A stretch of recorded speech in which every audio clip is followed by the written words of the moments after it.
Bismillahirrahmanirrahim. Fal isti'dadu mongko utawi siap-siap lahu maring maut awula iku luwih utama minal isti'dadi timbang siap-siap lid dunya maring dunia. Wa anta hale utawi sira ta'lamu iku weruh sapa sira annaka ing sak temene sira la tabqa iku ora tetep sapa sira fiha ing dalem dunia illa muddatan kecuali ing dalem mangsa yasirotan ingkang sediluk. Wala'allahu lan menawa-menawa kelakuan lam yabqa iku ora tetep min ajalika saking ajal sira illa yaumun apa kecuali dina wahidun kang siji au nafasun utawa ambaan wahidun kang siji. Faqaddir mongko ngirak-ngirakno sapa sira hadza ing iki la tabqa fiha illa muddatan yasiratan fi qalbika ing dalam ati sira kulla yaumin ing dalam saben-saben dina. Wa kallif lan meksa sapa sira nafsaka ing awak sira as-sabra ing sabar ala taatillahi ing atase taat maring Gusti Allah yauman ing dalem siji dina fayauman nuli ing dalem siji dina fa innaka krana sak temene sira lawquddirta iku lamun ditakdir sapa sira al baqaa ing langgeng khamsina ing dalem mangsa 50 sanatan apane taune wa alzamta lan netepno sapa sira as-sabra ing sabar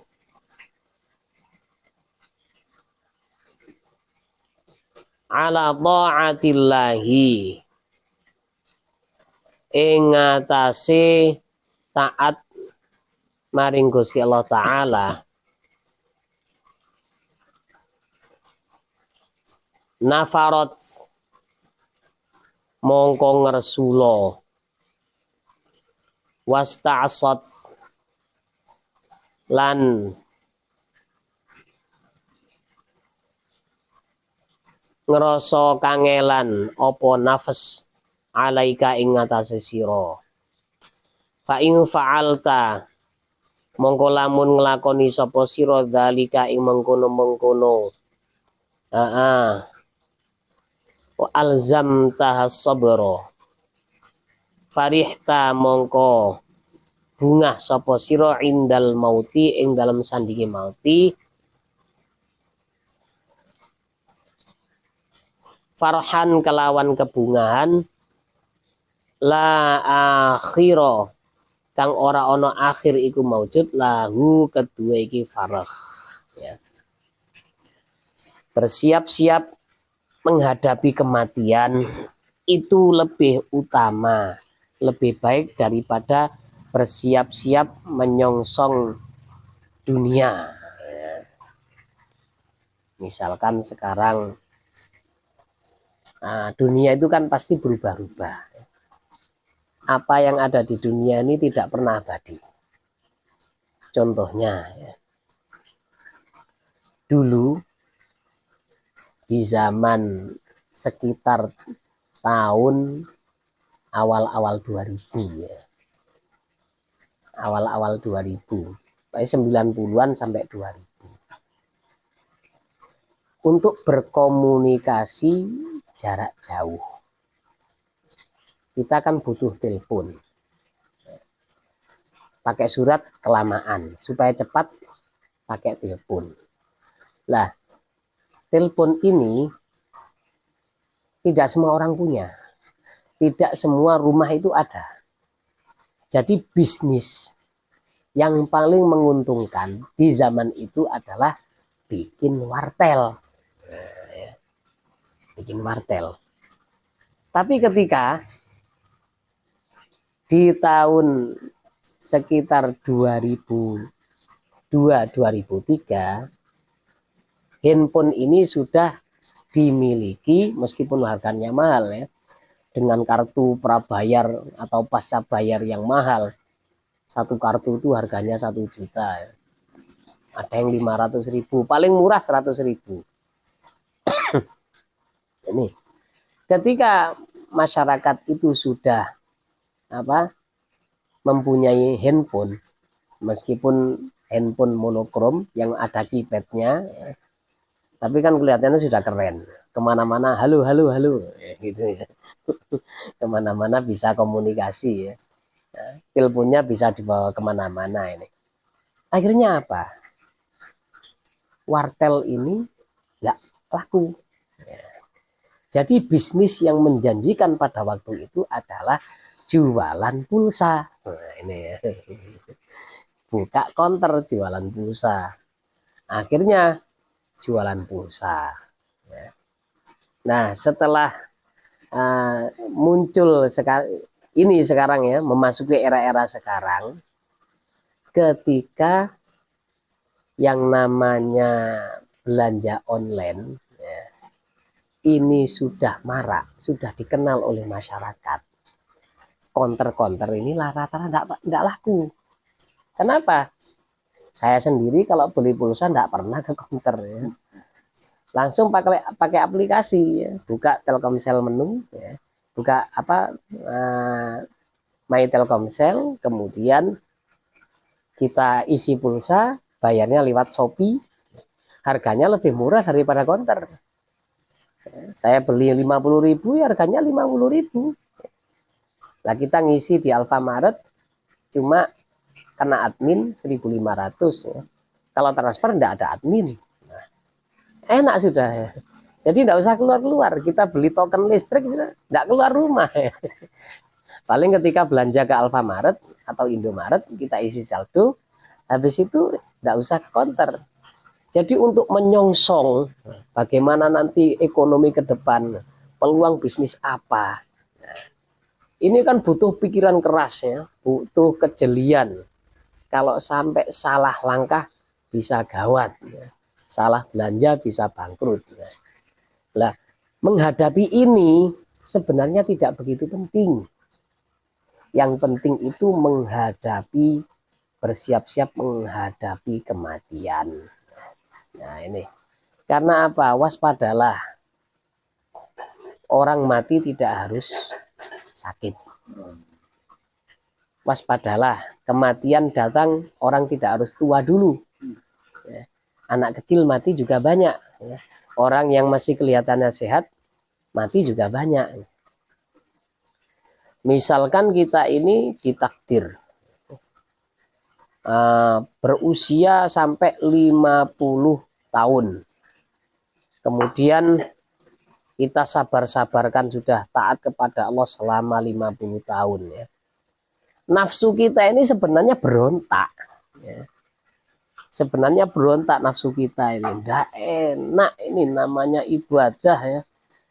Masa kita ini seharusnya seperti ini, harusnya bebas. Nafsu itu soalnya kan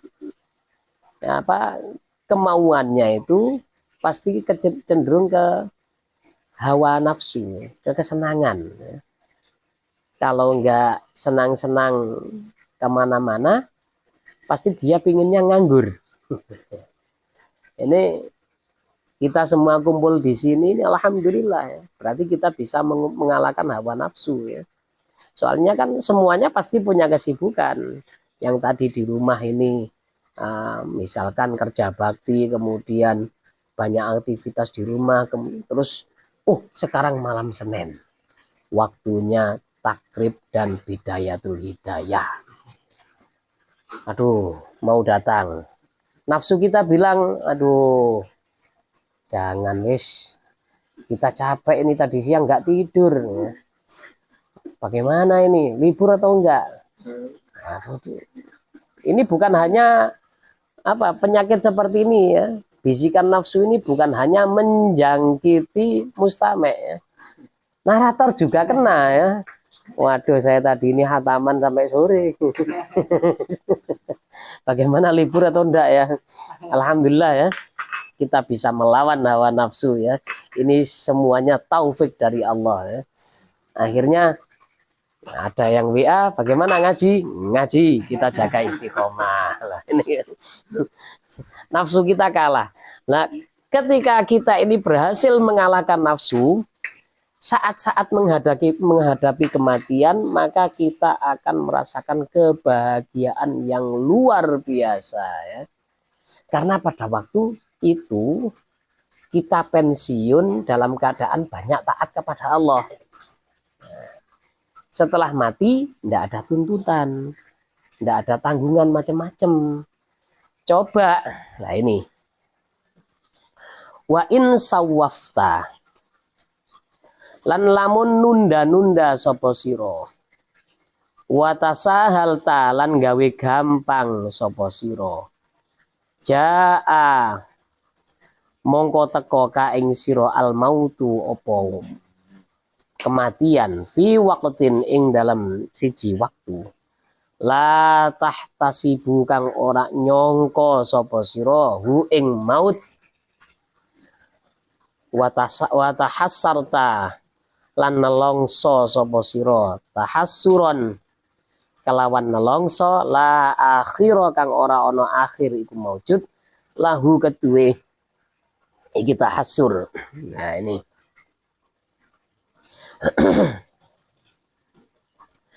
ketika orang ini menunda-nunda ketaatan kepada Allah, aduh tobat kapan-kapan sajalah, menunggu tua ya apa yo, saya kan masih muda, harusnya orang itu, ini pikiran dia ya, kecil manja, muda hura-hura, tua kaya raya, mati masuk surga. Impiannya kayak gitu ya. Jadi urusan taat kepada Allah, nah, mungkin nunggu saya umur sekian. Ternyata besoknya sudah mati, dia tidak punya ketaatan, dosanya banyak. Nanti masuk alam kubur, isinya ya apa? Dia ini isinya susah terus. Sudah di alam kubur ketemu dengan para malaikat mungkar nakir, ditanya, nggak bisa jawab, dipukuli. Ya. Nah, alam kubur ini pos pertama. Kalau di alam kubur ini sudah apes, di alam kubur ini sudah sakit, berikutnya pasti benjut. Pasti lebih parah ya. Kalau di alam kubur itu kita kok bisa pensiun ya. Kita bisa pensiun, nanti akhir-akhir semakin nikmat ya. Ada perbedaan antara orang yang mukmin dengan orang yang kafir, orang yang taat dengan orang yang maksiat ketika meninggal dunia. Di salah satu kitab karya Romo Kiai Haji Hasyim Asy'ari ini ada sebuah hadis diterangkan ya. Ketika malaikat pencabut nyawa ini mendatangi orang yang taat kepada Allah, mau mencabut nyawa dari mulut, mau nyabut nyawa, amalnya mulut ini keluar, seret menjelma jadi orang. Hus, gak sopan. Ini mulut biasa buat ngaji, tahu? Biasa buat berzikir, biasa buat berdakwah. Cari tempat lain. Oh, malaikat dihalangi saya. Sudah, saya ambil kaki. Mau ke kaki, amalnya kaki ini keluar. Seret. Jangan dari sini. Ini biasa ke masjid ke majelis taklim ini. Malam Senin hadir istiqomah ini. Waduh, nggak pernah absen ini. Coba cari tempat lain. Ke tangan. Mau ngambil di tangan, Loh, jangan dari saya, katanya tangan ya. Ini biasa nulis kitab, biasa maknani, kemudian biasa mengelus kepala anak yatim, biasa sedekah. Ke mata, oh ini biasa memandang Al-Quran, memandang kitab-kitab, nggak pernah maksiat. Bingung ya Israel. Piye, mau mati nggak orang ini? Akhirnya apa? Dia ini naik ke langit ya, terus kemudian mengadu pada Allah. Ya Allah, saya dihalangi amalnya. Bagaimana saya bisa mencabut nyawa? Oh, gampang, dijawab sama Allah. Tulis namaku di tanganmu.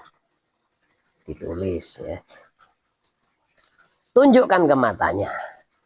Setelah ditunjukkan ke matanya, maka orang ini melihat nama Allah. Oh, saya diterima. Langsung keluar dengan sendirinya. Tanpa terpaksa ya.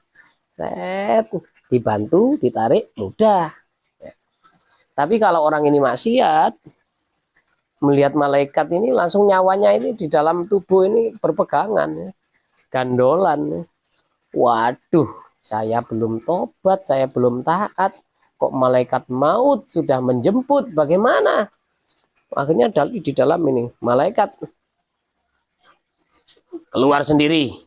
Mumpung belum tak cabut, artinya malaikatnya akhriju anfusakum dalam Al-Quran ya. Keluar sendiri, awas tidak keluar, tidak mau dia ya. Bahkan ada salah satu kawan itu cerita, budenya kan murtad, bude dari istrinya ini murtad. Ketika datang malaikat maut itu bagaimana? Wow, ajur aku saiki, mati aku saiki, katanya ya. Ngomongnya seperti itu. Ini sudah melihat malaikat Israel secara langsung pada waktu itu. Ya. Langsung, karena tidak mau keluar. Oh, minta keluar paksa. Ya. Diambil, ya. Diambil, ditarik dengan kuat. Di dalam ini masih berpegangan gandolan. Ya. Gandolan ke usus, gandolan ke paru-paru. Ya sakitnya bukan main. Jadi kalau ada orang yang non muslim kalau mati di rumah sakit itu keluarganya nggak mau nunggui, katanya dibiarkan di dalam kamar ditunggu sampai mati sendiri. Lain dengan muslim. Dulu ketika abah saya wafat, saya nunggui sampai keluar ya, sampai benar-benar wafat saya tunggui sambil membaca kalimat Allah terus itu ya. Nah, saudara-saudara kita yang wafat kan yang muslim kan seperti itu ya. Tapi kalau yang selain kita dibiarkan dalam kamar, entah itu untuk jungkir balik atau jingkrak-jingkrak kayak apa ya kita nggak tahu bisa. Nah, ini. Lah setelah dicabut nyawanya keluar, kalau yang mukmin, yang taat ini dibuntal ya, dibungkus dengan kain sutra yang halus dan dikasih parfum wangi sekali. Ketika naik ke langit berpapasan dengan para malaikat yang ada di langit. Siapa itu? Oh, ini Fulan bin Fulan ini. Kok wangi sekali? Oh iya dong, ini taat ini pada Allah ini, sering ikut pengajian ini, selalu mencari ilmu ini. Ya sudah, sana naik ke surga. Begitu malaikat Israel ini mengetuk pintu langit. Assalamualaikum, waalaikumsalam. Man anta? Siapa kamu? Israel. Wa ma ma'ak? Ma'i Fulan bin Fulan. Saya bersama Fulan bin Fulan. Lihat daftarnya. Oh ya. Dibuka pintu, masuk ya. Suruh lihat surganya. Nah, setelah itu diturunkan kembali ya. Nah, dengan halus dimasukkan ke alam kubur. Ya, pada waktu di alam kubur itu kaget dia. Ada orang yang sudah nunggu. Aduh, Mbak, siapa sampean? Kok cantik sekali. Di dalam tempat yang sendirian ya, di suatu tempat yang dia ini seorang diri, kemudian sudah ditunggu oleh seorang wanita. Nah, ya bagaimana perasaannya? Nah, ya Begitulah. Sampean kok mau nunggui saya setia seperti ini, siapa sih sampean? Saya ini teman kamu. Loh, enggak, wajah teman saya itu saya enggak pernah punya teman cantik seperti sampean. Gitu. Saya amal kamu setiap hari. Oh, alhamdulillah. Tapi kalau orang yang enggak taat kepada Allah tadi diangkat ke langit ya oleh malaikat Israel, badannya bau busuk, pakai kain yang kasar. Mungkin karung goni atau kain kafan, titron itu kan kasar ya. Dibawa ke atas, malaikat yang lalu lalang di awan di langit ini, sopo iku to buadek. Baunya ndak karuan ini, siapa itu? Oh, ini Fir'aun. Waduh. Ngapain kamu bawa ke atas? Nanti nanti akhirat pada mabuk semuanya itu orang-orang di atas itu ya. Kawan-kawan di atas ya. Ya sudah, ini saya bawa dulu, ditolak atau enggak terserah ya. Mas mengetuk pintu langit ya. Tok tok tok tok. Assalamualaikum. Waalaikumsalam. Man anta? Ana Israel. Saya malaikat Israel. Waman ma'ak? Ma'i Fir'aun Qobus. Namanya sendiri Qobus ya. Dia menjadi Fir'aun. Fir'aun itu raja artinya. Wah, ini termasuk orang-orang yang ditolak. Tidak boleh masuk. Saya tidak akan buka pintu. Ya, malaikat Israel yang tadinya ini membawa dalam keadaan tersiksa sambil nutup hidung, baunya enggak karu-karuan, suruh ngembalikan, enak saja, turun sendiri dilempar. Wa may yusyrik billahi faka'annama kharra minas sama. Orang yang musyrik ya, ini seperti dia ini menukik dari langit turun ke bumi. Lah sampai dia masuk ke dalam jasadnya sendiri, ya tetap merasakan sakit. Jasadnya kena asarnya, kena pengaruhnya. Meskipun ruhnya yang jatuh, jasadnya merasakan rasa sakit ya.